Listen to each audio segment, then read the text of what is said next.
På kurset Præsentationsteknik for nervøse, der får du, som titlen siger, klassisk præsentationsteknik og nervøsitetshåndtering.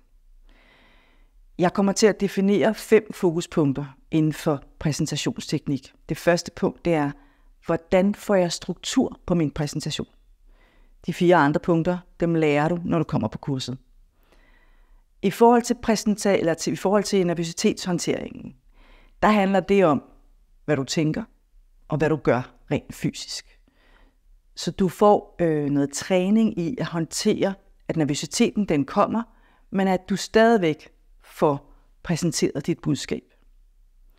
Den måde vi gør det på, det er på første dagen, der sætter jeg ligesom min værktøjskasse ned, boom, og introducerer dig til, det er de her 5 fokuspunkter, vi arbejder med.